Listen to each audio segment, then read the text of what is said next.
Welcome to Shaheen AICU online program. अस्सलाम वालेकुम, good morning. हम लोग मुसलिफ और दायरे का कंसेप्ट आगे बढ़ाते हैं। आज खास के हम लोग पाइथागोरस थ्योरम के बारे में पढ़ेंगे। तो आज ये सब चीजें हमें पढ़नी है, कई कंग्रुएंस भी आज पढ़ना है। सबसे पहले हम लोग पढ़ते हैं बेटा राइट ट्रायंगल के बारे में। राइट ट्रायंगल एक ऐसा ट्रायंगल होता है, कायमुल जाविया मुसलिफ एक ऐसा ट्रायंगल होता है जिसमें ये एंगल क्या होता है 90 डिग्री का। और ये एंगल जब 90 डिग्री का होता है तो ये नीचे वाले साइड को क्या कहते हैं, जिला। ये भी क्या है, जिला है। और ये जो साइड है बेटा सबसे लंबी वाली साइड है उसे क्या कहते हैं, हाइपोटेन्यूज या वित्र। ठीक है, ट्रायंगल में जो सबसे लंबी साइड, राइट एंगल ट्रायंगल की जो सबसे लंबी साइड होती है जो 90 डिग्री के अपोजिट होती है उसे क्या कहते हैं, वित्र। और एक जो है पाइथागोरस प्रॉपर्टी है, फिसागोरसी खुसूसियत है, जो भी है ना। पाइथागोरस प्रॉपर्टी क्या है बेटा कि BC का स्क्वायर क्या होगा, AB का स्क्वायर प्लस AC का स्क्वायर। देखो बेटा जैसे ये ट्रायंगल है ना,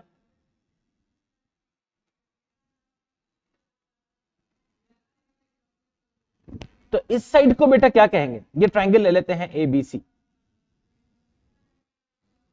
ठीक है, तो क्या रूल होगा बेटा, BC स्क्वायर सबसे बड़ा है ना, is equal to AB square plus AC square. इस उसूल को क्या कहते हैं बेटा, पाइथागोरस प्रॉपर्टी। ये एंगल क्या है बेटा, 90 डिग्री। क्या समझ में आया? अब इसमें कुछ खास नाम है बेटा। AC को क्या कहते हैं, बेस। बेस या इसे और क्या कहते हैं बेटा, कायदा। इसे और क्या कहेंगे, कायदा। कुछ तो गड़बड़ हो गई है, कोई बात नहीं। इसे और क्या कहेंगे बेटा, कायदा।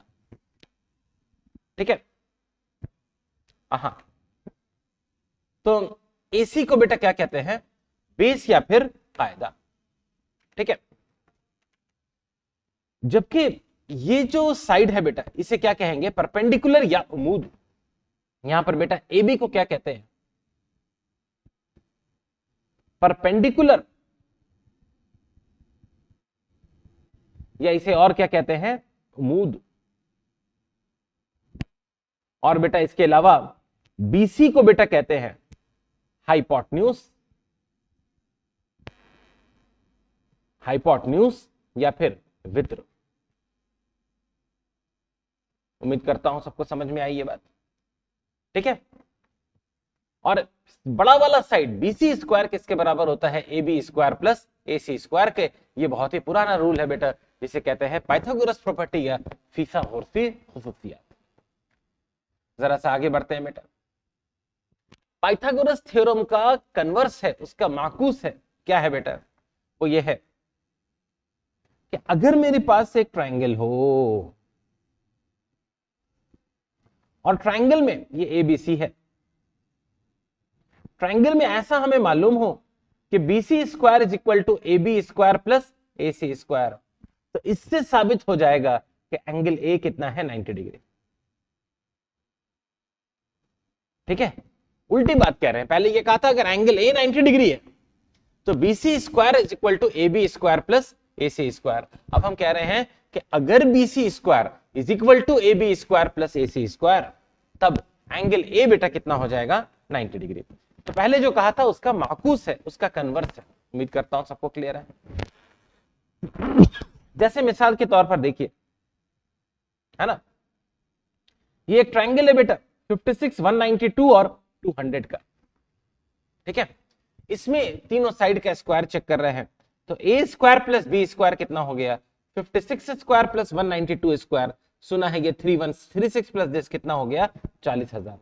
जबकि C स्क्वायर खुद ब खुद कितना हो गया बेटा, 40,000।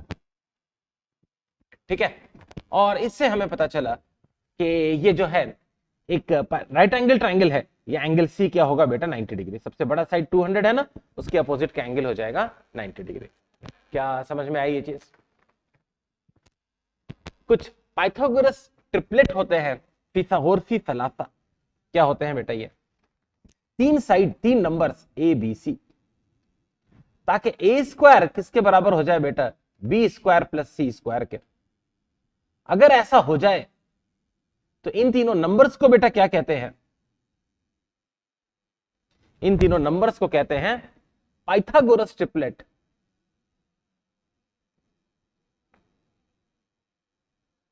पाइथागोरस ट्रिपलेट या फिर फिसागोरसी।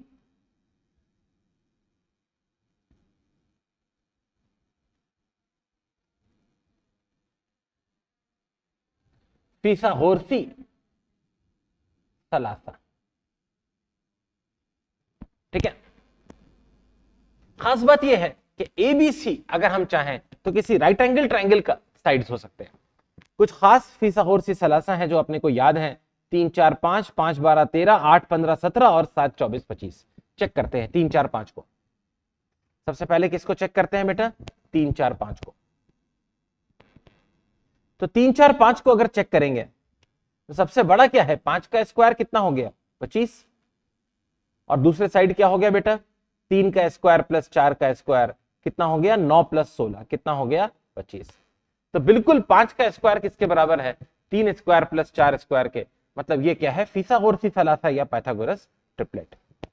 और कौन सा दिया है हमें, 5 12 13, 5 12 13। इसमें सबसे बड़ा कौन है, 13। 13 का स्क्वायर क्या हो गया बेटा, 13 का स्क्वायर हो गया 169। छोटों का स्क्वायर करो, 5 स्क्वायर प्लस 12 स्क्वायर कितना हो गया बेटा, ये 25 प्लस 144 और ये भी कितना हो गया, 169। क्या समझ में आया खेल, ये भी क्या हो गया, एक पाइथागोरस ट्रिपलेट।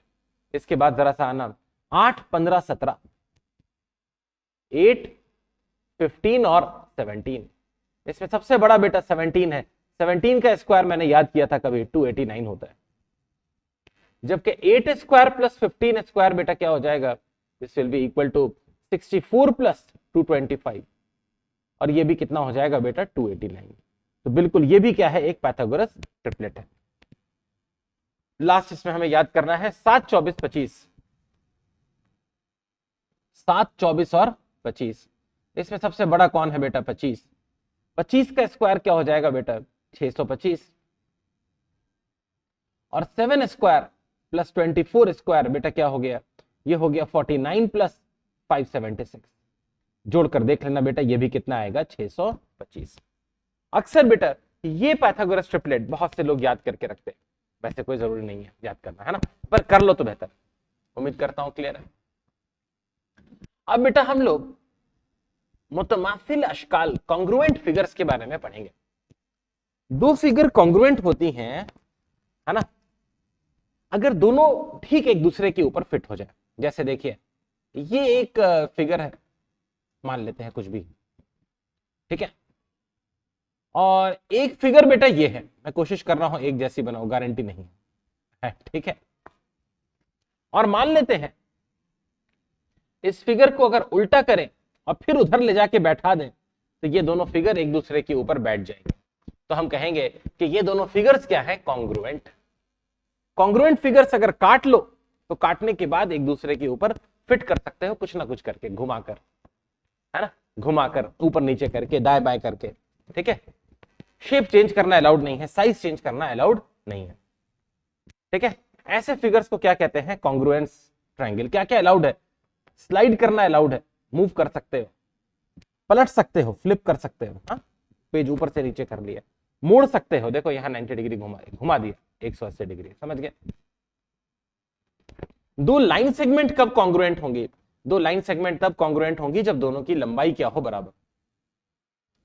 अगर दोनों की लंबाई बराबर हो, है ना, अगर दोनों की लंबाई बराबर हो तो हम हमेशा दोनों को घुमा फिरा के एक दूसरे के ऊपर फिट कर सकते हैं, लाइंस में ज्यादा झंझट नहीं है। दो एंगल्स कब कॉन्ग्रुएंट होंगे बेटा, दो एंगल्स कॉन्ग्रुएंट होंगे जब दोनों एंगल बराबर हो।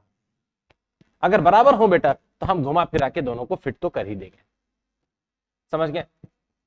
अगर दो ट्रायंगल मुतमासिल हो, दो ट्रायंगल, दो मुख्तलिफ मुतमासिल हो, दो ट्रायंगल्स कॉन्ग्रुएंट हो, तब बड़ा मजा आएगा। अगर ये पहला ट्रायंगल है बेटा,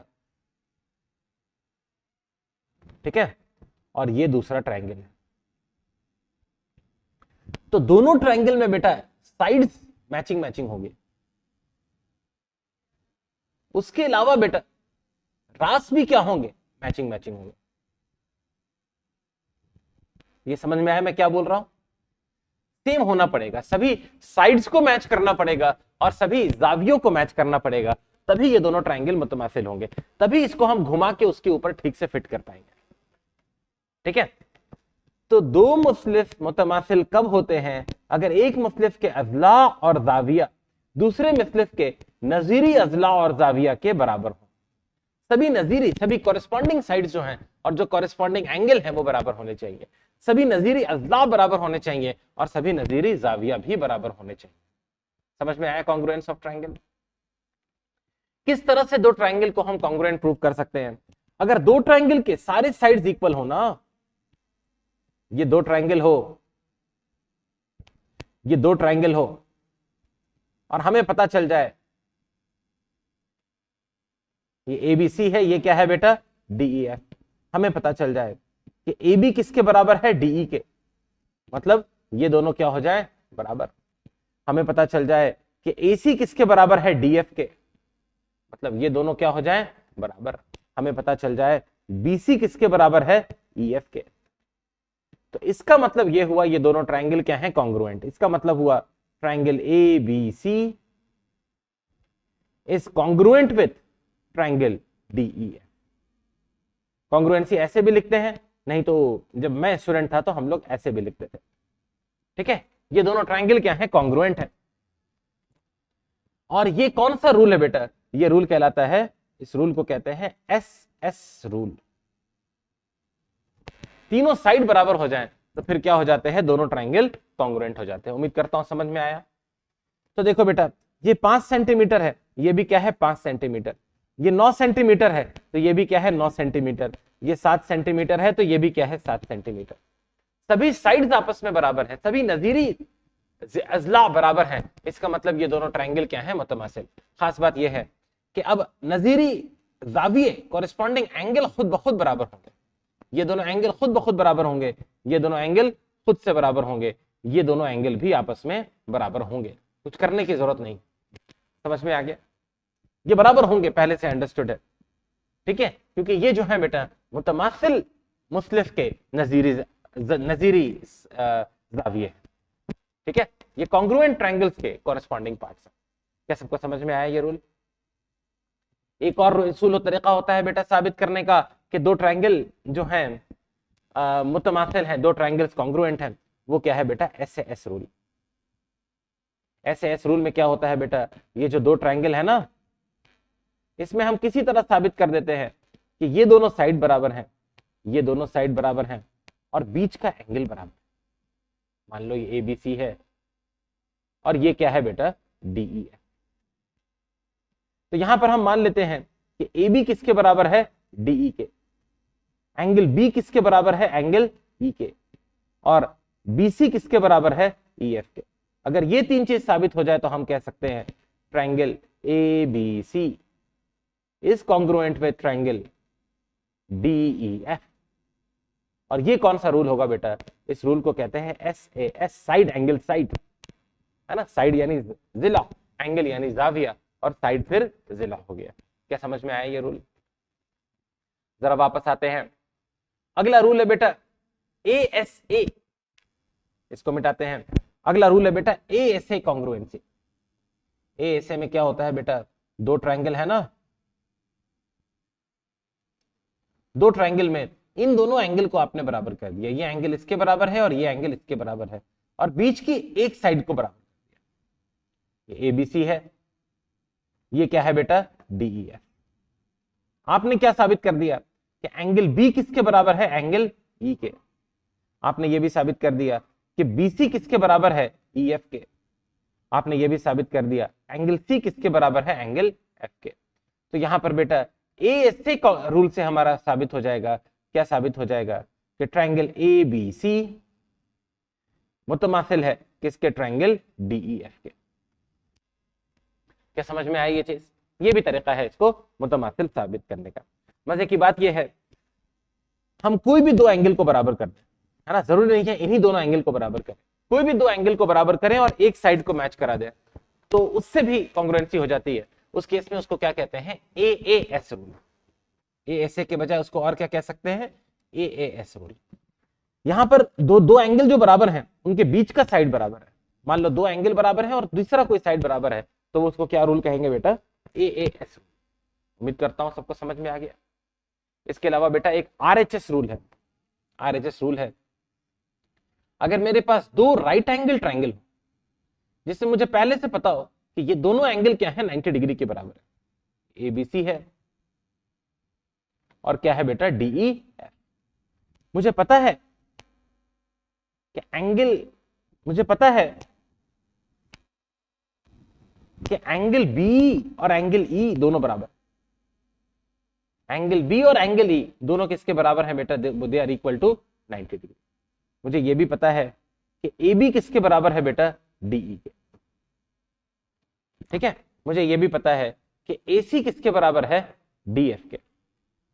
तो राइट एंगल है, हाइपोटेन्यूज वित्र बराबर है और एक और साइड बराबर है, तो ये दोनों ट्रायंगल कॉन्ग्रुएंट हो जाते हैं। ट्रायंगल ABC कॉन्ग्रुएंट होता है बेटा किसके साथ, ट्रायंगल DEF के साथ। और इसमें बेटा कौन सा रूल लगता है, इस रूल को कहते हैं RHS रूल। इस रूल को कहते हैं बेटा RHS रूल। उम्मीद करता हूं अच्छे से समझ में आ गया। एक बेटा ट्रायंगल इनइक्वालिटी थ्योरम है, हम लोग पहले डिस्कस कर चुके हैं। अगर ट्रायंगल के 3 साइड हैं तो 2 साइड का सम हमेशा तीसरे साइड से क्या होगा, बड़ा होगा। ये हम ऑलरेडी डिस्कस कर चुके हैं और साबित भी कर चुके हैं। इसी के साथ इस लेक्चर को खत्म करते हैं। अगले लेक्चर में दायरे के कंसेप्ट को हम लोग आगे डिस्कस करेंगे। जज़ाकल्लाह, अस्सलाम वालेकुम।